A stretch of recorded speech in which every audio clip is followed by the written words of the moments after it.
Assalamualaikum warahmatullahi wabarakatuh. Selamat pagi, yang terhormat Bapak Insinyur Hermawan Wana MSI selaku dosen pembimbing, yang terhormat Ibu Sanitianing Anggraini SPMM selaku dosen penguji. Perkenalkan, saya Dita Amelia Safitri dengan NIM J3J118295, mahasiswa Sekolah Vokasi Institut Pertanian Bogor, Program Studi Manajemen Agribisnis Angkatan 55. Perkenankan saya menjelaskan kajian pengembangan bisnis saya yang berjudul Upaya Peningkatan Kemitraan Pemasok Bahan Baku Produk Olahan Ikan Layang Beku pada CV Dian Samudra. Adapun latar belakang dari kajian pengembangan bisnis ini yang pertama yaitu Indonesia merupakan negara kepulauan dengan 2/3 dari luas wilayah Indonesia merupakan wilayah perairan. Dengan luas wilayah perairan yang begitu luas sehingga Indonesia memiliki potensi. Adapun menurut Matakupan et al. Tahun 2018, perairan Pulau Ambon dipengaruhi oleh 4 musim, yaitu musim barat, musim pancaroba 1, musim timur, dan musim pancaroba 2. Musim barat terjadi pada bulan Desember sampai dengan bulan Februari, musim pancaroba 1 terjadi pada bulan Maret sampai dengan bulan Mei, musim timur yang terjadi pada bulan Juni sampai dengan bulan Agustus, kemudian pada musim pancaroba 2 terjadi pada bulan September sampai dengan bulan November. Dan dari 4 musim ini dapat mempengaruhi hasil tangkapan nelayan karena nelayan sangat dipengaruhi akan kondisi laut. Nah, dari hasil tangkapan yang didapatkan oleh nelayan ini dapat mempengaruhi perusahaan-perusahaan pengolahan ikan, salah satunya yaitu CV Dian Samudra yang merupakan unit pengolahan ikan layang beku jenis Woolrun atau Uto. Dapat diketahui pada tabel bahwa permintaan setiap bulan pada bulan Februari, Maret, dan April memiliki permintaan sebanyak 85 ton. Namun, perusahaan hanya mampu memenuhi sebanyak 51 ton setiap bulannya sehingga didapatkan selisih sebanyak 34 ton yang belum dipenuhi oleh perusahaan kepada pelanggan. Sehingga perusahaan seharusnya memanfaatkan peluang dari permintaan yang dimiliki oleh perusahaan dengan cara meningkatkan kemitraan pemasok bahan baku untuk memastikan bahwa pasokan bahan baku dari nelayan dapat didapatkan secara kontinu sehingga perusahaan dapat memenuhi permintaan dari pelanggan. Adapun tujuan dari kajian pengembangan bisnis ini yang pertama yaitu merumuskan ide pengembangan bisnis berdasarkan hasil analisis SWOT terhadap faktor internal dan eksternal CV Dian Samudra. Yang kedua yaitu menyusun dan mengkaji kelayakan pengembangan bisnis berdasarkan perencanaan finansial dan non-finansial pada CV Dian Samudra. Kemudian metode penelitian. Lokasi dan waktu praktik kerja lapang dilaksanakan di CV Dian Samudra yang beralamat di Kompleks Pelabuhan Perikanan Nusantara Ambon, Desa Tantui, Kelurahan Pandan Kasturi, Kecamatan Sirimau, Kota Ambon, Provinsi Maluku. Kegiatan praktik kerja lapang dilaksanakan dari tanggal 1 Februari sampai dengan tanggal 31 April tahun 2021. Dan untuk teknik pengumpulan data dan sumber data didapatkan dari data primer dan data sekunder. Dan metode analisis yang digunakan dalam kajian pengembangan bisnis ini yaitu analisis SWOT, aspek non-finansial dan aspek finansial. Kemudian keadaan umum perusahaan. Yang pertama, sejarah dan perkembangan perusahaan. CV Dian Samudra didirikan pada tanggal 3 Februari tahun 2016 dengan badan usaha berbentuk persekutuan komanditer atau komanditer Venotcap yang bernama CV Dian Samudra. Perusahaan CV Dian Samudra merupakan perusahaan yang bergerak di bidang pengolahan ikan hasil tangkapan. Dapat diketahui struktur organisasi pada CV Dian Samudra pada gambar di atas bahwa dikepalai oleh direktur yaitu Bapak Bakri, kemudian di bawahnya terdapat kepala produksi oleh Pak Akbar, kemudian pemasaran dan keuangan oleh Ibu Dian Hartanti, dan kepala operasional yaitu Pak Jamaludin, dan kepala produksi dibantu oleh quality control yaitu Ibu Erlin Ferman SPI untuk menjaga kualitas produk yang dihasilkan oleh perusahaan sejak bahan baku datang hingga produk akan dikirimkan ke pelanggan. Kemudian, aspek sumber daya perusahaan.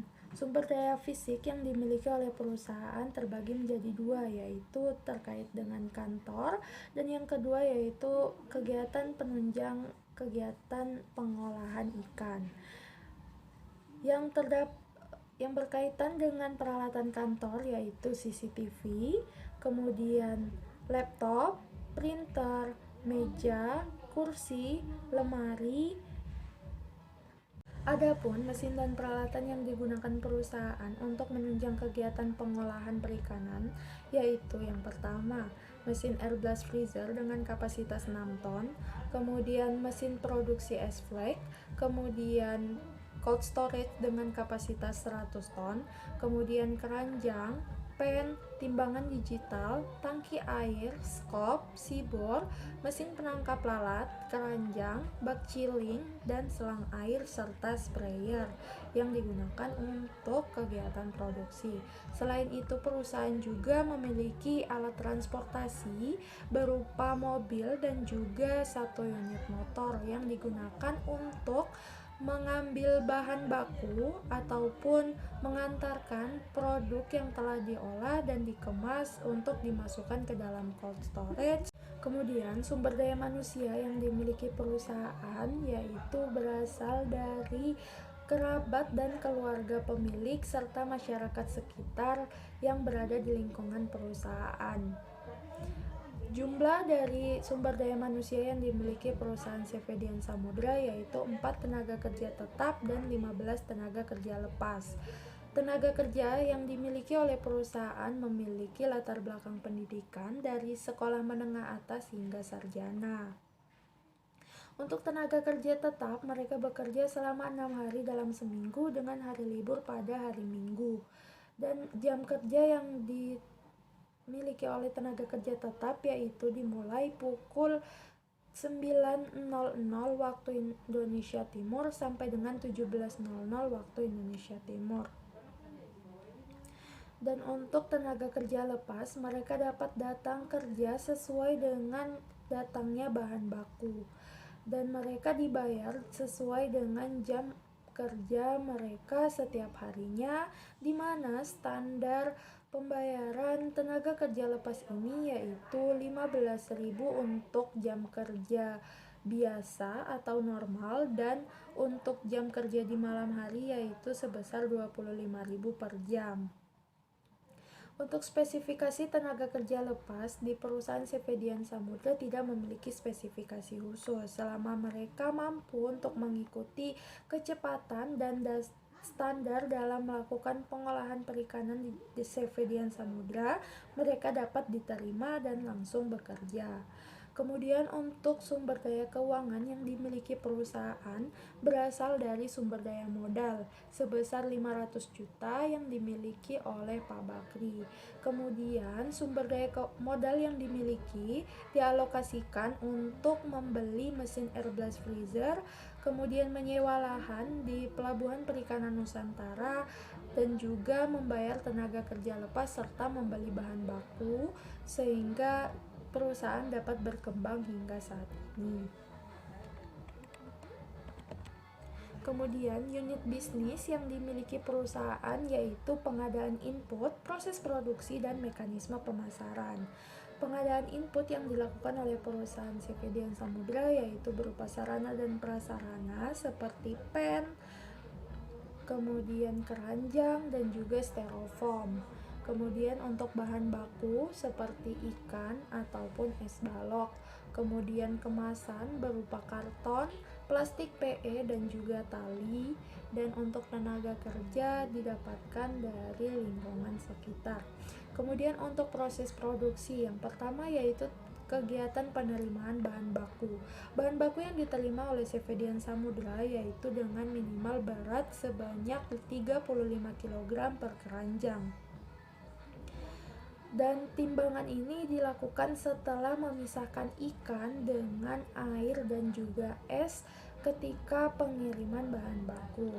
Kemudian apabila bahan baku yang diterima memiliki standar di bawah kualitas yang telah ditentukan oleh perusahaan, perusahaan akan mengembalikan bahan baku kepada pemasok atau perusahaan tetap dapat menerima bahan baku tersebut dengan harga di bawah standar.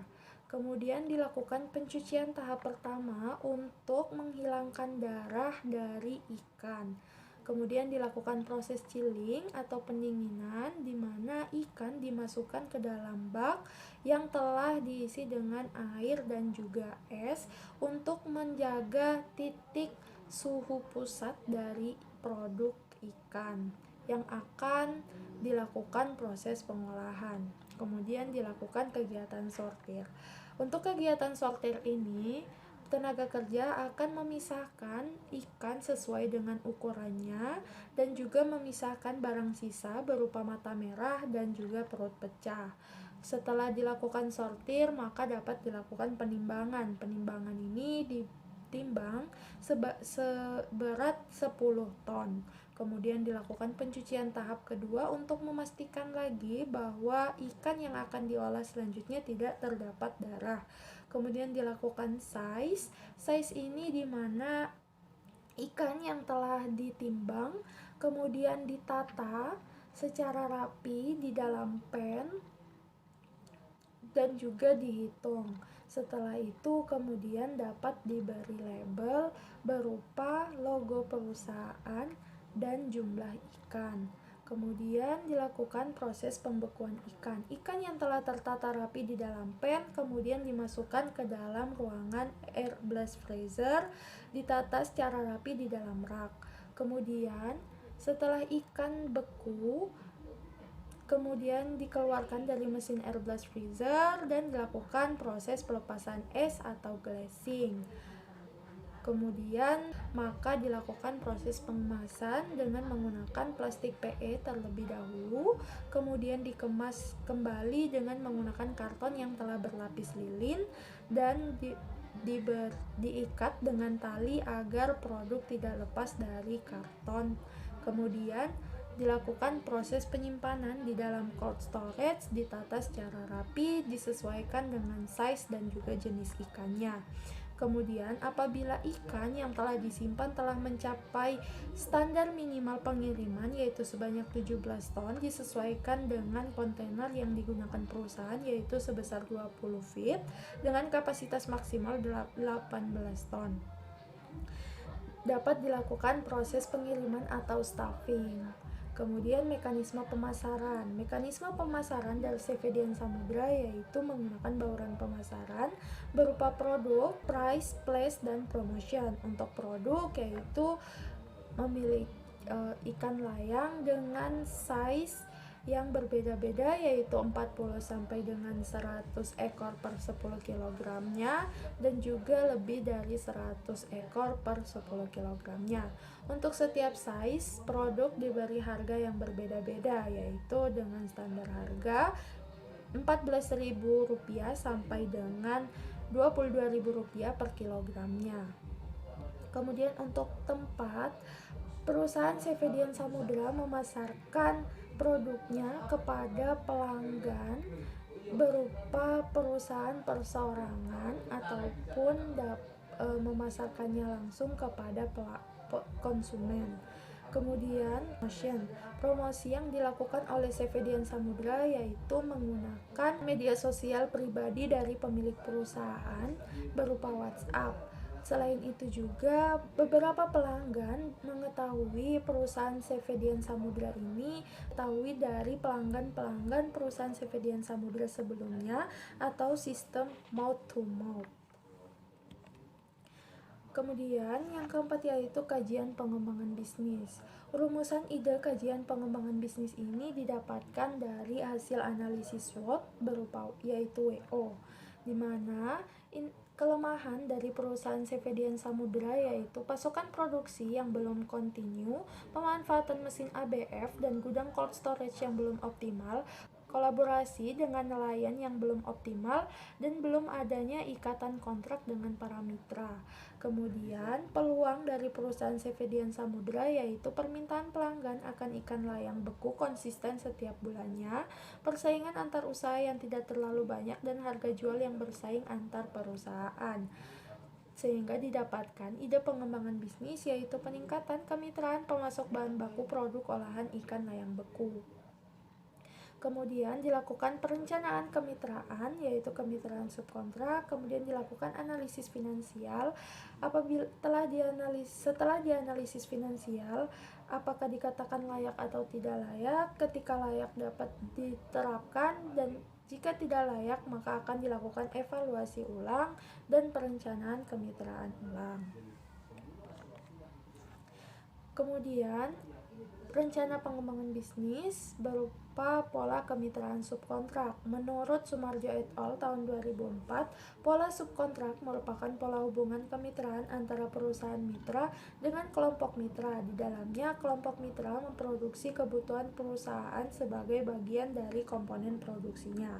Dari pengertian tersebut, pola kemitraan yang direncanakan yaitu perusahaan CVDN Samudra sebagai perusahaan mitra dan pemasok akan bergerak sebagai calon mitra atau kelompok mitra yang akan memberikan pasokan bahan baku berupa ikan kepada perusahaan.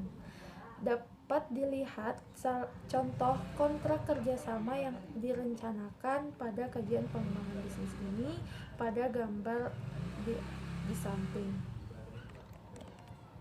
Kemudian rencana pengembangan bisnis dijelaskan mekanisme akan kemitraan ini. Yang pertama yaitu memenuhi persyaratan mitra, survei lokasi calon mitra, kemudian pembuatan perjanjian oleh kedua belah pihak. Setelah itu dilakukan penyuluhan terkait dengan standar operational procedure, kemudian pemenuhan sarana dan prasarana untuk mendukung kegiatan pasokan bahan baku, kemudian menentukan harga berdasarkan kesepakatan kedua belah pihak, dan waktu pembayaran yang ditentukan saat perjanjian.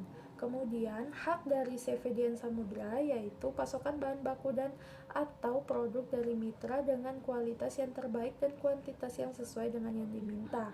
Kemudian kewajiban dari CVDN Samudra yaitu suplai sarana dan prasarana yang dibutuhkan dan ditetapkan dalam perjanjian. Kemudian memberikan arahan terkait proses penanganan dan produksi produk. Yang ketiga, mematuhi ketentuan yang telah disepakati. Kemudian hak dari kelompok mitra yang pertama yaitu mitra berhak untuk menerima penyuluhan dan kepastian pasar dari perusahaan mitra. Kemudian kewajiban dari mitra yang pertama yaitu menjual semua hasil tangkap dan atau produk ikan beku kepada CVDN Samudra. Yang kedua, boleh dijual ke pihak di luar kerjasama atas persetujuan kedua belah pihak. Yang ketiga, menjaga kualitas produksinya. Dan yang keempat, mematuhi ketentuan yang telah disepakati. Kemudian analisis finansial. Asumsi-asumsi dasar yang digunakan dalam perencanaan finansial ini, yang pertama, modal yang digunakan berasal dari laba perusahaan. Yang kedua, komponen investasi yang digunakan secara keseluruhan milik perusahaan. Yang ketiga, harga jual produk dan harga beli bahan baku diasumsikan tidak mengalami perubahan. Yang keempat, harga input ikan layang segar berdasarkan harga yang berlaku pada saat kegiatan praktik kerja lapang. Yang kelima, harga input untuk peningkatan kemitraan melalui pasok ikan layang sebesar Rp13.714 per kilogramnya. Kemudian, harga jual produk ikan layang beku sebesar Rp19.500 per kilogram. Jumlah ikan yang dipasok sebanyak 34 ton dalam 1 bulan, dan tarif pajak penghasilan sebesar 0,5% sesuai dengan Peraturan Pemerintah Nomor 21 Tahun 2018 tentang pajak penghasilan usaha. Sehingga didapatkan selisih penerimaan yaitu sebesar 663 juta per bulannya. dan didapatkan total selisih permintaan per tahunnya yaitu sebesar 7 miliar 956 juta rupiah. Kemudian untuk biaya tetap dari perusahaan CVDN Samudra ini terdiri dari sewa lahan, kemudian biaya penyusutan, biaya tenaga kerja, biaya konsumsi, biaya wifi, dan biaya perbaikan dengan total sebesar Rp248.415.000 per tahunnya. Untuk biaya variabel sebelum pengembangan yaitu didapatkan total sebesar Rp10.218.942.857 dan setelah pengembangan bisnis biaya variabel meningkat menjadi Rp16.7juta.371.429 sehingga didapatkan laporan laba rugi dengan keuntungan bersih sebelum pengembangan bisnis yaitu sebesar Rp1.499.606.432,14 dan sesudah pengembangan bisnis didapatkan keuntungan bersih sebesar Rp2.946.905.3,57. Dan ide peningkatan kemitraan pemasok bahan baku ini didapatkan selisih keuntungan sebesar Rp1.447.299.571,43 dan didapatkan analisis RC rasio yaitu sebelum pengembangan bisnis sebesar Rp1,14 dan sesudah pengembangan bisnis menjadi Rp1,17 sehingga ide pengembangan bisnis ini dapat dikatakan layak karena meningkatkan hasil analisis RC rasio dari 1,14 menjadi Rp1,17 yang berarti setiap kali perusahaan mengeluarkan Rp1 dapat menghasilkan Rp1,17. Kemudian tahapan pengembangan bisnis. Alur tahapan aktivitas dari upaya kemitraan bahan baku dengan critical path yaitu aktivitas A, B, C, D, E, F, G, H, dan I dengan waktu penyelesaian yaitu selama 53 hari, di mana kegiatan yang pertama yaitu perlu dilakukan koordinasi dengan perusahaan akan perencanaan kegiatan bisnis ini. Kemudian dilakukan analisis permintaan dan penawaran di perusahaan akan terhadap ikan layang. Yang ketiga yaitu perencanaan kemitraan. Yang keempat yaitu identifikasi pemasok potensial. Kita perlu menentukan pemasok seperti apa yang memiliki potensi untuk dapat memenuhi permintaan perusahaan akan bahan baku. Kemudian dilakukan pengecekan kondisi pemasok apabila telah didapatkan calon pemasok. Kemudian dilakukan penandatanganan kemitraan setelah membuat perjanjian kemitraan secara bersama-sama oleh kedua belah pihak. Kemudian pengadaan sarana produksi, penangkapan ikan, pelaksanaan kemitraan, dan dilakukan evaluasi. Kesimpulan dari kajian pengembangan bisnis ini yaitu ide pengembangan bisnis pada CVDN Samudra didapatkan berdasarkan hasil analisis lingkungan dan eksternal yaitu strategi, kelemahan, dan juga peluang. Di mana kelemahan dari CVDN Samudra yaitu belum memiliki pemasok tetap sehingga pasokan akan bahan baku di CVDN Samudra belum kontinu yang berpengaruh terhadap pemasaran dan pemenuhan permintaan dari pelanggan akan produk ikan layang. Dan berdasarkan ide pengembangan bisnis ini diperlukan tambahan pasokan bahan baku ikan layang dengan menggunakan kemitraan subkontrak.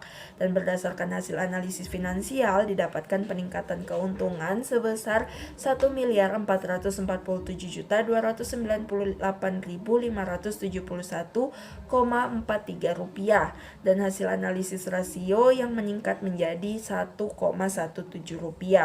Sarannya bagi perusahaan perlu memperhatikan kerjasama baik dengan pemasok ataupun pelanggan untuk meminimalisir terjadinya resiko kerugian bagi perusahaan. Ditakutkan salah satu pihak akan mengambil tindakan yang dapat merugikan pihak lainnya tanpa harus bertanggung jawab. Kemudian berikut lampiran dokumentasi kegiatan selama praktik kerja lapang. Sekian dari saya. Wassalamualaikum warahmatullahi wabarakatuh.